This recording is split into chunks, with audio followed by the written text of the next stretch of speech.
Hey everyone, good evening. It's Phil Wade here from Dalton Wade Real Estate Group, and we are going to talk tonight about condominiums and financing condos. So let's give it a minute and see if a few more people join us, and we'll get going. Going to learn a lot of good stuff tonight. Just want to make sure you can all hear me.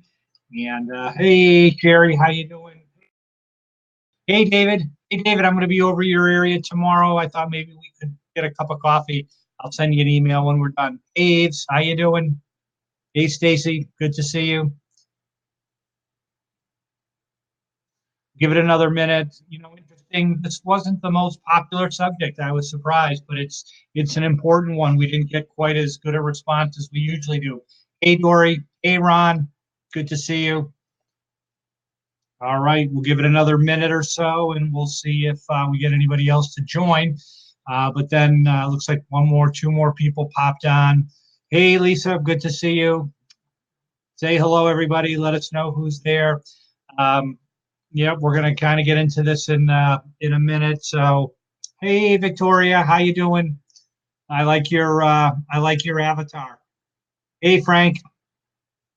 Hi, Monica. Hey, Misty. All right, it's after 7, so if the other people aren't punctual, well, too bad for them. So, all right, let's get started. So, flip the slide here. All right, so we're going to talk about financing options, condominium. So, you want to be aware if you're the buyer's agent, but also if you're the listing agent. So you need to know this really on both sides. Hopefully, if you're the buyer's agent, the listing agent has sort of, figured out who, can purchase the condo. But unfortunately, you really can't count on the listing agent a lot of times. They sometimes, unfortunately, have no clue or they didn't take this training. All right, so let's talk first about FHA and VA. FHA and VA buyers. So when you have an FHA or VA buyer, not only does the buyer have to be approved, the condo association has to be approved by HUD. HUD is the organization, the government agency that administers the FHA and VA. Now, unfortunately, probably over 95% of the condo associations in Florida are not approved. So what does that mean? Well, that means your FHA or VA buyer isn't going to be able to get financing to buy a condo. So, and again, a smart listing agent is going to tell you it's FHA or VA approved, but you never see that. So they're just, why is that? Well, because think of it like this. Um, you know, the condo association owns land under the condo.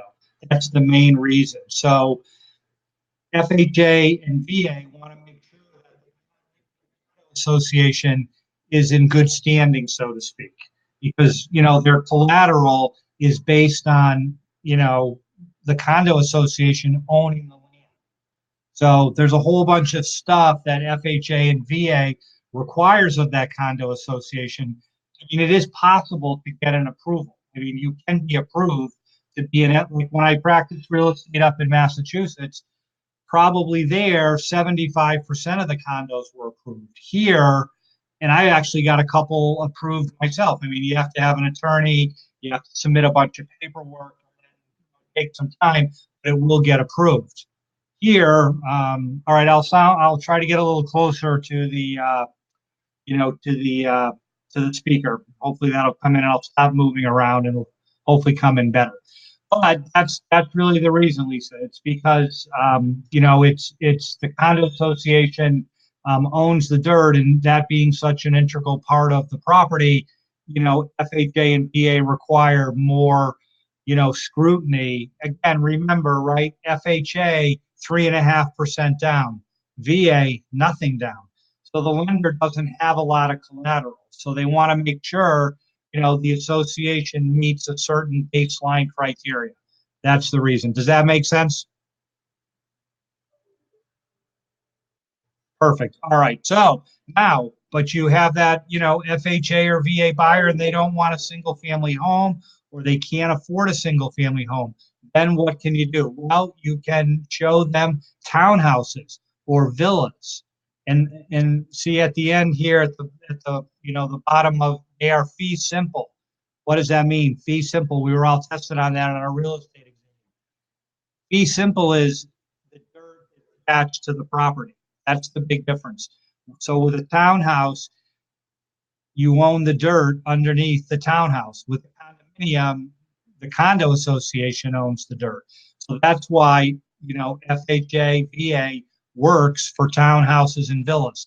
So if you have an FHA buyer, VA buyer, and they want to purchase, they don't want to purchase a single family home, maintenance, whatever, then you got to show them villas or townhouses.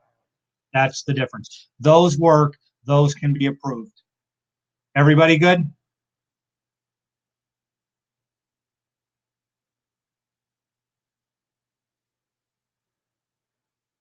Awesome. All right, so let's move on now to conventional financing. All right, so conventional financing. So again, if you're the listing agent or the buyer's agent, you need to know who, especially if you're the listing agent, to purchase that property. You don't want to, put somebody under agreement, hey Carmen, and then right out of the gate, they can't, purchase the property, right? So okay, so let's talk 5, 10, 15, or 20% down. Why are some of these they're listed as fee simple because the real estate agent doesn't know what they're doing. There is no such thing as fee simple for condos, period. Again, it's an agent that doesn't know what they're doing. They just check that box because they don't get it. You got to have the dirt, and there's no, again, maybe, it is possible, that a condominium can be approved by FHA or VA, but there's a lot of effort. The approvals for 2 years, and there's quite a bit of work to get that approval. Most condo associations don't do it, and that's why you can't purchase a condo 95% of the time with FHA or VA financing. It's expensive too. Exactly, Frank. Good point. Costs money. You got to get an attorney involved. I mean, there's a lot to it. So that's why, they don't get approved or they don't even submit to be approved. Conventional buyer, you've got 5, 10, 15, or 20% down. So what ends up happening is when they take them through desktop underwriting, so desktop underwriting, spits out an approval, but then it's going to also spit out a questionnaire that the management company has to complete. There's like 20 questions. Now, most of them are, has the developer turned it over to the, association, and most of them are not a problem. But there's 4 questions that potentially can trip you up, meaning even, for conventional financing, 5, 10, or 15, and when I say conventional financing, I'm talking about Fannie Mae, Freddie Mac. Yeah, talking about limited review and full review. That's right, what we're talking about now, Karen. So this, 5, 10, 15, or 20% down is a full, I mean, sometimes, yeah, thank you. Sometimes it's not, at 20%, it's questionable what the computer will spit out, full review or limited review. So let's assume most times 20, and it's based on the borrower, it's based on the property, but sometimes 20% I have seen where it will be a limited review. But let's just talk. So right now we're talking about a full review. So that, again, think about it, what the lender has is the collateral, right? So they want to make sure their collateral is as good as it possibly can be. Meaning that if something goes wrong and they have to foreclose, the collateral is worth something and they can recover their loan. Here are the questions that have to, these are the 4 main questions that potentially can make it not financeable, even conventional. is there a budget? And is there a line item showing 10% of condo fees are going towards reserves? So you need the 2018 budget. You have to attach that to the questionnaire. Now the condo association collects $1 million, but only 90,000 is going towards reserves.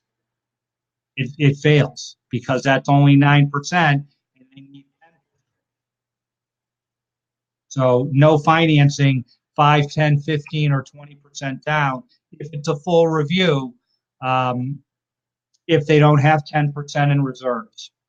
Now, excuse me, they don't have budgeted reserves. Now they could have, less. I mean, they could have small. They don't what actually. I mean, it's kind of crazy. They don't care exactly what's in reserves. They only care that each year, there's a budget that shows, 10% of what gets collected is put aside towards reserves. Why is that? It's so that the condos, don't deteriorate. There's money put aside to keep the condo association up. That's the theory behind it. That's question one.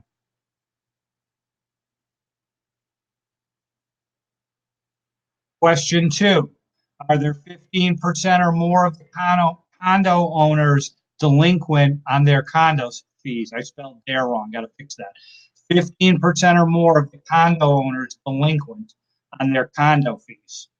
Why is that important? Same thing. If there's a lot of if there are a lot of delinquencies, then there's no money to basically keep the condominium up. That flunks it. Does one person or entity own more than 10% of the condo units?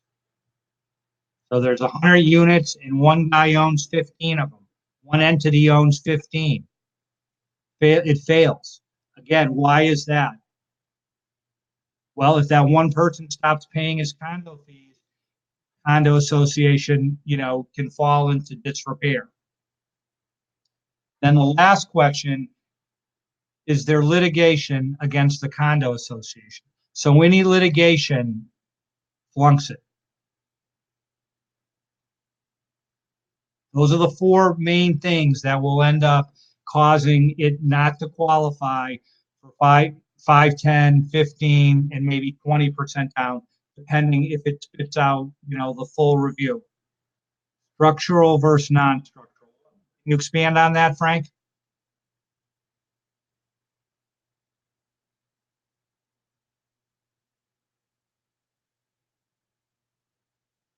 Big banks will not lend if reserves are too low.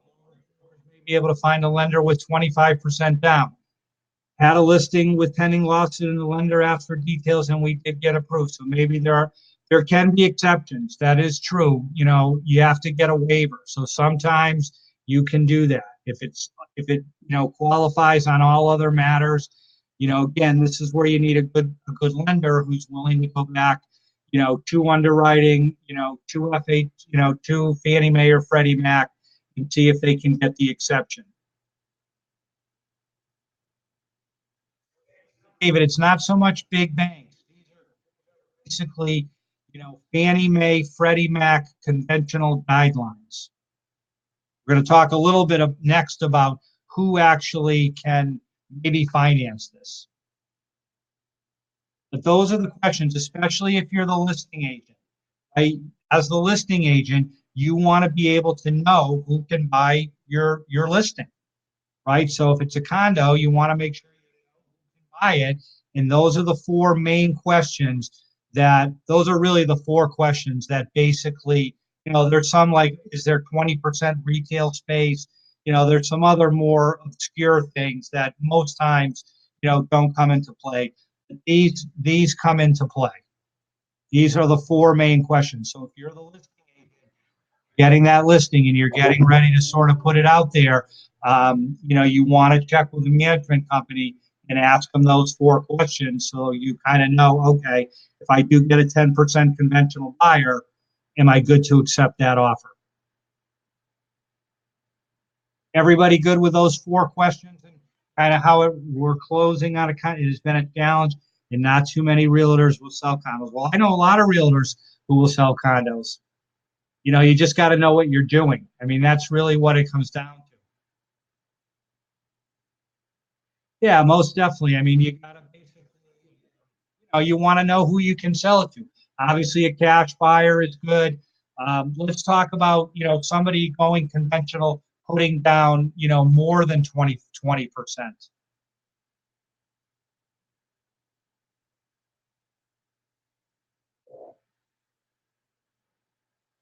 We'll often hear the term, the condo is non-warrantable, right? That means it's non-warrantable by Freddie Mac and Fannie Mae, right? So they're not going to do the loan. Now, some lenders will do non-warrantable condos. Okay, what can you do? Your client needs to put down 25% or more, provided there is no litigation. Usually, if there's litigation, Fannie Mae and Freddie Mac, obviously there was an exception. We talked about that. But generally speaking, they're not going to finance it if it has litigation. Now, what do you do then? Well, you got to find another lender, a credit union. It's going to be a portfolio loan, a mortgage broker. Like, I knew a mortgage broker. They had think of loans as products, right? So there's different products. This guy, he would do non-warrantable condo, 15% down, 700 credit score. He's a private lender. That would work. So you don't want to give up, right? Like if it seems like, oh, seem like they're putting enough money down. Like, why isn't this happening? Give me a call. I've got a pretty good network of lenders out there, mortgage brokers, primarily credit unions, that sometimes are a little bit more aggressive and you can kind of get it done through them. So don't give up. If they're putting 5% down and it's, a non-warrantable condo, it's going to be difficult, for anybody to do it, quite honestly. But if they're 20 or 25% down, you seem to be getting stifled. Don't give up. Talk to some other lenders. Maybe they can get it done. Yeah, there you go. I can do a first and second, 70, 15, stuff like that. I was under the impression that it requires only 10. What is that, Lisa?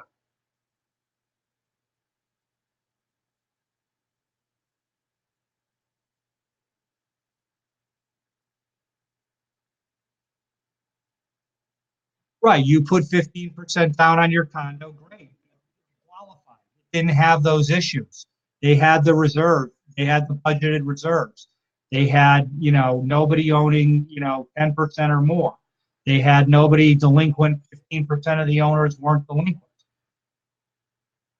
There's no litigation. So it passed all those tests. If it passes those tests, then you're good. It doesn't pass those tests. So again, think of it like this. You want to find out up front, you're the listing agent. Oh, does it pass the test? And if it does, then you can accept an offer. So a good listing agent is figuring that out. Bad listing agent, which unfortunately they're out there, they don't even have a clue about this stuff. Then you as the buyer's agent got right, because you don't want to waste all your time putting a buyer, under agreement with a property that they can't close on. Ask the listing agent.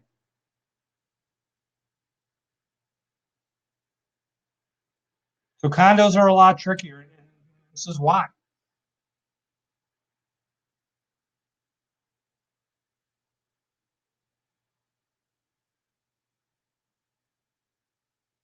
All right, as listing agent, what is your responsibility? Questions discussed previously. There it is again, right? If you're the listing agent, you want to make sure you know who can buy that property. You probably know already now FHA, VA is out. So again, hopefully, again, it passes. That's the best.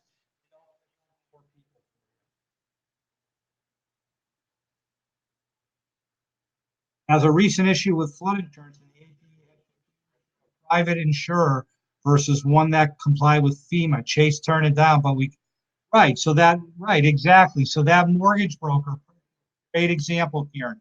That mortgage broker had another source. That, sometimes people kind of poo-poo mortgage brokers, but they have more options, right? If you're a traditional mortgage company, Fannie Mae, Freddie Mac, that's basically, everything's conventional. You got to stay within the guidelines, and there's no exceptions. But, there are lenders out there now, primarily mortgage brokers, that probably wasn't a conventional loan. Right. Chase most likely has overlay, second tier of risk. Does everybody know what bank overlays are?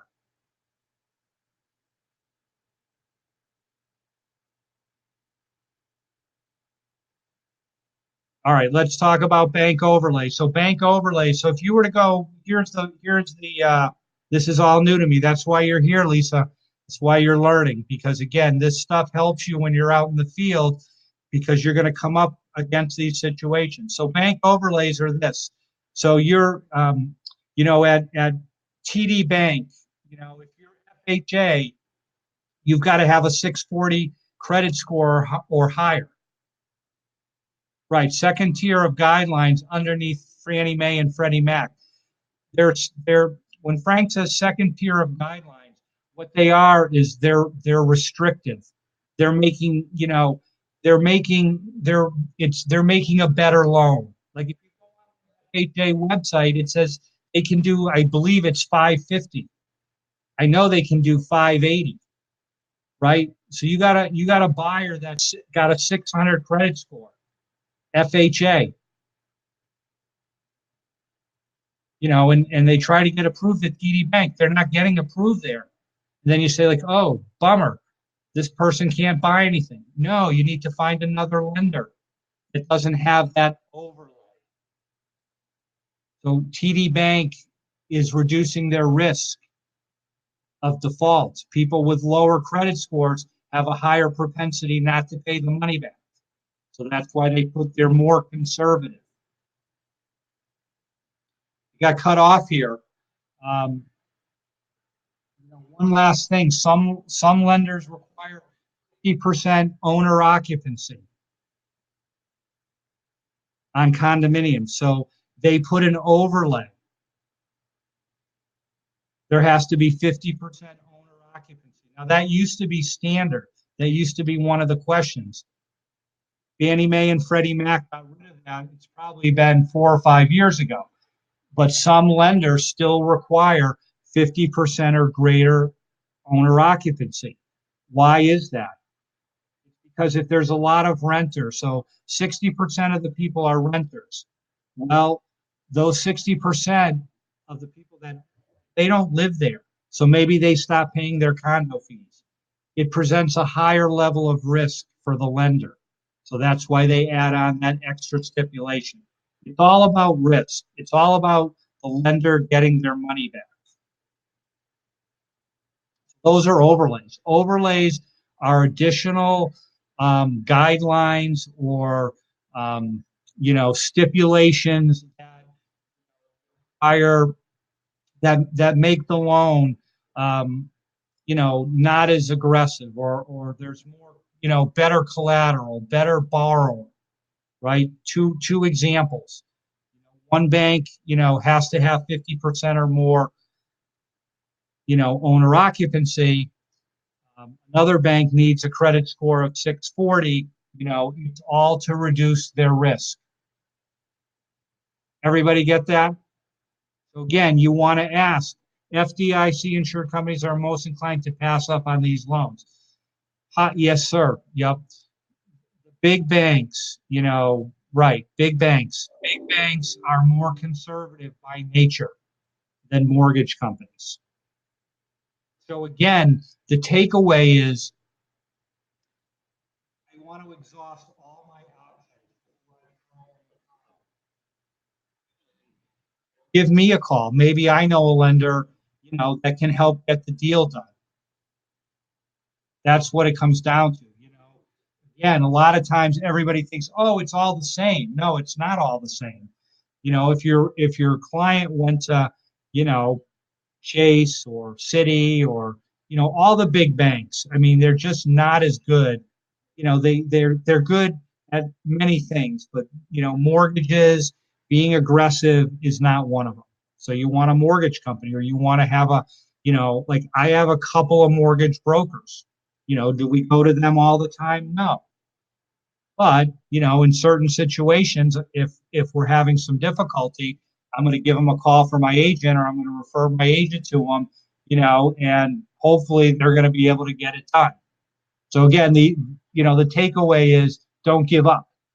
I mean, if the person can't get pre-approved, obviously then, that's a whole nother matter. But again, like, sometimes you got to know this stuff, because, they might have gone to TD Bank, with 620 credit score and got denied, didn't get the pre-approval.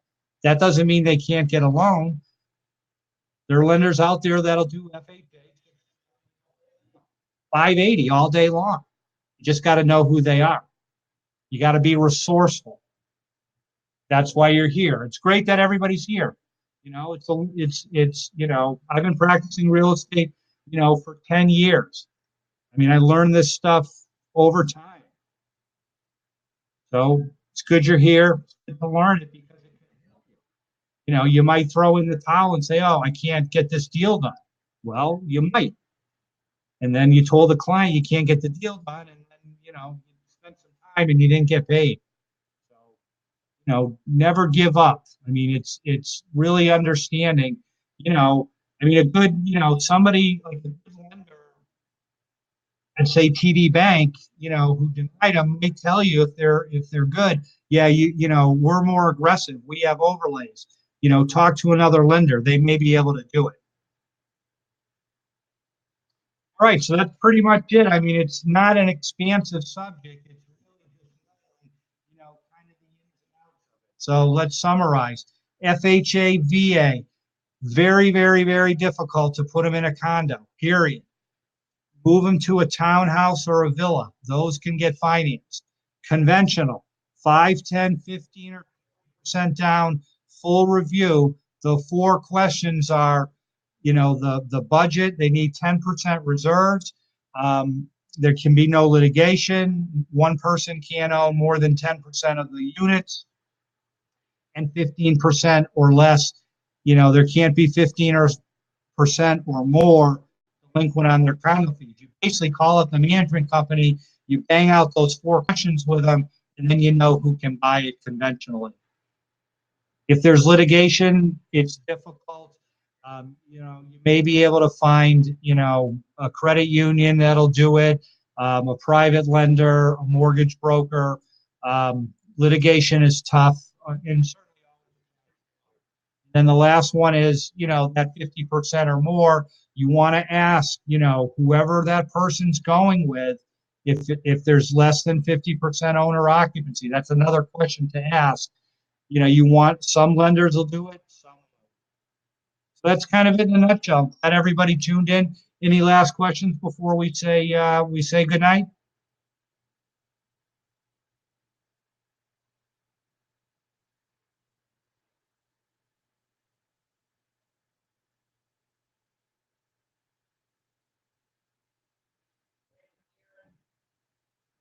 It was a little short. It's a short subject, but an important one, because, the first thing is, putting that FHA or VA buyer in a condo, right? And then, it's not going to get done. Or you didn't ask the questions on the conventional buyer, and the listing agent doesn't know what they're doing, so it ends up not getting done. We just always, the goal always is to sort of get things finished, right? I mean, that's all. I used to say, putting things under agreement are good, but closings are really what counts. You put it under, agreement, and then you can't get it done because you, as the agent, kind of didn't really get it. That's not all that good. Yeah, you should be okay at this point, Lisa. I mean, with the 15% down, it sounds like, I mean, hopefully, everything's approved. Yeah, anybody, if you want, just email me. You're going to get like a thank you for attending email. Just email me, hey, I want the PowerPoint. I'll send that over to you. Thank you. Just, email me that you want the PowerPoint, and I'll get that over. All right, guys. Thank you so much. Appreciate everybody being here.